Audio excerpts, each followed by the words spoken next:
आज की इस वीडियो में हम बात करेंगे म्यूचुअल फंड्स और सुकन्या समृद्धि योजना के बारे में।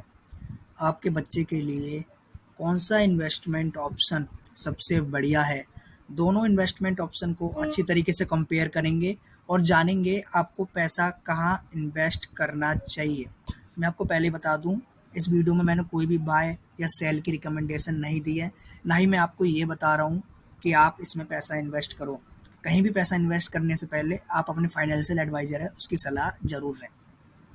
जैसा कि हम सभी जानते हैं, सुकन्या समृद्धि योजना गवर्नमेंट द्वारा चालू की गई है बेटी बचाओ बेटी पढ़ाओ अभियान के अंतर्गत, जहां आपको 8.2% का इंटरेस्ट मिलता है, वो भी कंपाउंडिंग के साथ। मैक्सिमम जो आप एक साल में पैसा जमा कर सकते हो 1.5 लाख, यानी आप 10,500 रुपये महीने की SIP कर सकते हो। वहीं हम अगर म्यूचुअल फंड की बात करें तो म्यूचुअल फंड में कोई भी पैसा इन्वेस्ट कर सकता है और म्यूचुअल फंड के जो भी रिटर्न्स हैं वो सीधा सीधा मार्केट पर डिपेंड करते हैं। पर अगर हम एवरेज देखें पिछले 10, 20, 25 साल, तो एवरेज 12% का रिटर्न जो भी म्यूचुअल फंड वर्स्ट से वर्स्ट, मतलब समझ रहे हो, घटिया से घटिया, वो भी 12% का रिटर्न लॉन्ग टर्म में दे देता है।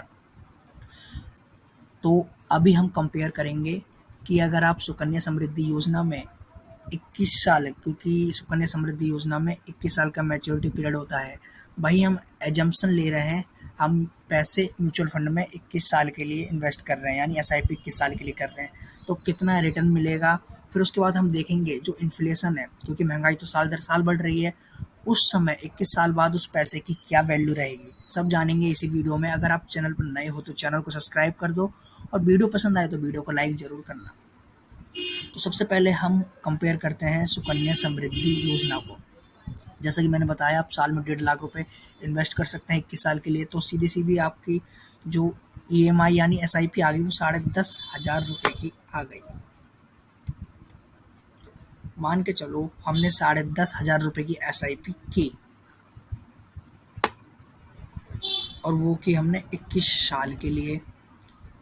जो गवर्नमेंट जो हमें रिटर्न दे रही है वो है 8.2%। कैलकुलेट करें, जो हम अमाउंट इन्वेस्ट करेंगे 21 सालों में, 26,46,000 रुपये, और जो टोटल अमाउंट हो जाएगा वो 70 लाख रुपए के करीब हो जाएगा, 70,59,399 रुपये 21 साल बाद, अगर आप 10,500 रुपये की SIP करते हो सुकन्या समृद्धि योजना में। वहीं हम अगर म्यूचुअल फंड में ये करें, 12% लेके चलते हैं, हम कम से कम ले रहा हूँ 12%, तो टोटल हो जाएंगे, अगर आप म्यूचुअल फंड में यही पैसा यानी SIP करते हो, इन्वेस्ट करते हो, तो 1,19,56,079 रुपये, और वहाँ कितने हो रहे थे? 70 लाख। वेट अभी मैं आपको एक चीज़ और दिखाता हूँ। अगर म्यूचुअल फंड्स ने अच्छा परफॉर्म किया, हमने 15% ले लेते हैं, तो वो पैसा हो जाएगा आपका 1,86,13,063 रुपये। कहाँ आपके 70,000 रुपये सुकन्या समृद्धि योजना, कहाँ आप म्यूचुअल फंड में इन्वेस्ट करोगे? तो 1,86,13,063 रुपये जो आपने अमाउंट इन्वेस्ट किया वो क्या आपने 26,46,000 रुपये। अब मैं आपको महंगाई के हिसाब से बताता हूँ। सबसे पहले हम सुकन्या समृद्धि योजना का बताते हैं। 8.2%, यस, कैलकुलेट। जो उस समय जो वैल्यू होगी 33,65,629, यानी जो आज की 33 लाख रुपए की वैल्यू है, 21 साल बाद वो वैल्यू होगी जो आप SIP कर रहे हो। यहाँ पे हमने जो इन्फ्लेशन रेट लिया है वो 6% लिया है। अब वहीं हम म्यूचुअल फंड्स में देखते हैं 12%। उस समय यानी 21 साल बाद उन पैसों की कीमत आज के 53 लाख रुपए के बराबर होगी।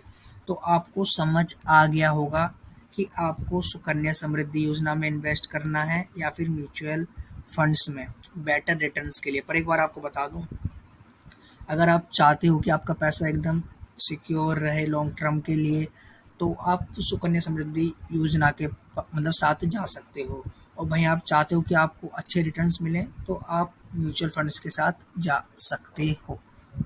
ठीक है, और जब भी आप म्यूचुअल फंड में इन्वेस्ट करें तो जो भी आपका पोर्टफोलियो है उसे डाइवर्सिफाई ज़रूर करें। आशा करता हूँ आपको ये वीडियो पसंद आई होगी और मैंने आपके सारे के सारे जो डाउट्स हैं वो क्लियर किए होंगे। Thank you.